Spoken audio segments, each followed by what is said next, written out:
Chers frères et sœurs, une nouvelle notion biblique aujourd'hui, c'est remplir un rôle pour Dieu. Nous allons trouver cette façon de faire dans le livre d'Esther au chapitre 4.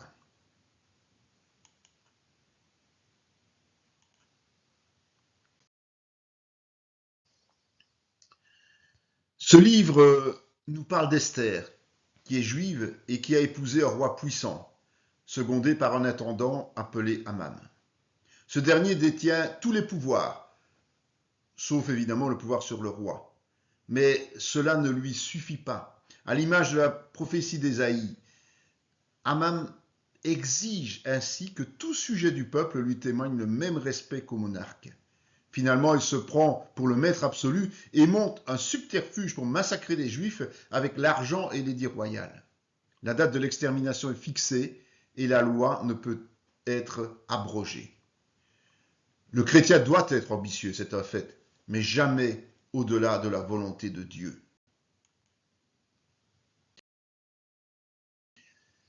Dès que Mardochée, qui est l'oncle et tuteur d'Esther, apprend cette décision irrévocable, il réagit tout comme juif pieux de son époque. Il prend le sac et la cendre afin de s'humilier devant Dieu et supplier sa clémence, ce que ses concitoyens font également dans tout le pays. Sa réaction l'empêche toutefois de s'approcher du roi puisqu'il ne porte pas de tenue adéquate. Mardochée sait que Dieu peut faire bien plus que l'homme, même l'homme puissant. Il refuse d'ailleurs les sollicitations d'Esther qui lui fait livrer des vêtements conformes. Mardochée connaît son rôle et ses limites. Si le sac de cendre et la cendre ne sont plus d'application lorsqu'un événement grave est annoncé, les chrétiens doivent spontanément jeûner et prier afin de solliciter l'intervention de Dieu, et ce, avant toute autre démarche. La première réponse d'Esther. Esther est à l'abri dans le palais. Elle n'est absolument pas au courant de ce qui se trame. Le roi ignore son appartenance au peuple juif. C'est la souffrance de Mardochée qui l'a fait s'enquérir de la situation. Remarquons qu'elle a gagné la confiance de son serviteur eunuque, qu'elle envoie s'informer sans crainte. Le chrétien doit montrer sa capacité à réagir face aux situations compliquées, afin que l'on puisse s'appuyer sur lui le cas échéant. Mardochée est très précis dans ses explications. Il va à l'essentiel et apporte la preuve de ce qu'il prétend. Il définit ensuite le rôle d'Esther, se rendre chez le roi pour implorer sa grâce en faveur des Juifs.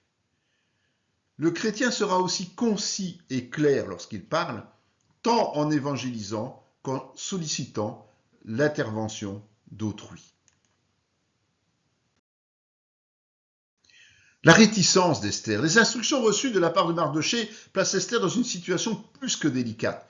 En enfreignant le protocole, elle risque au minimum la répudiation, voire la peine capitale. De plus, elle pense ne pas bénéficier des faveurs royales en ce moment, puisqu'elle n'a plus été convoquée depuis longtemps. Remplir un rôle pour Dieu n'est jamais sans risque. Il est donc normal d'avoir un temps de flottement, mais cela ne peut pas durer, évidemment. Mardochée lui fait remarquer qu'en refusant de se rendre auprès du roi pour échapper à la mort, celle-ci la rattrapera de toute évidence, alors que Dieu sauvera les autres Juifs autrement. Toutes les bénédictions vécues par Esther jusqu'à ce jour avaient un seul objectif selon les plans de Dieu, être dans les grâces royales pour intercéder en faveur du peuple.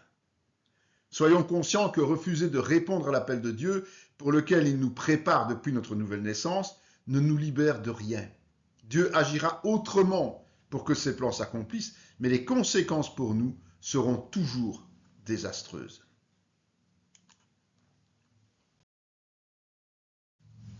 Esther décide finalement d'assumer. Convaincue par les propos de Mardochée, Esther va prendre son rôle en main, non sans demander le soutien de ses concitoyens pour un jeûne complet de 3 jours, afin de préparer son intrusion au palais. Elle applique le principe de l'unité spirituelle dans le combat. Esther paye de sa personne et ne se tracasse plus des conséquences éventuelles. Mardochée se joint à son effort en suivant ses instructions, inversant en quelque sorte les responsabilités. Lorsqu'un membre de la communauté se voit confier un rôle précis par Dieu, c'est toute l'assemblée qui doit se mettre en mouvement afin de le soutenir. Le jeûne aide à se détacher des choses matérielles et charnelles pour se concentrer sur le combat spirituel, direct ou de soutien.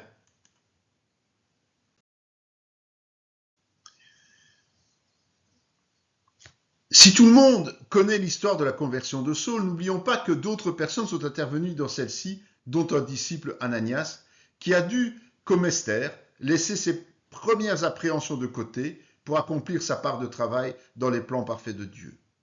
La question à se poser est la suivante. Sommes-nous aussi disposés à prendre notre part, quel que soit le coût à payer?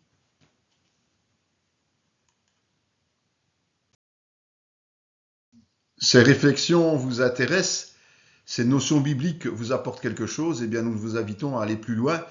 Lorsque vous aurez le temps de suivre notre formation en théologie, eh bien vous pouvez très bien vous inscrire via notre site internet. Soyez bénis dans le nom de Jésus-Christ.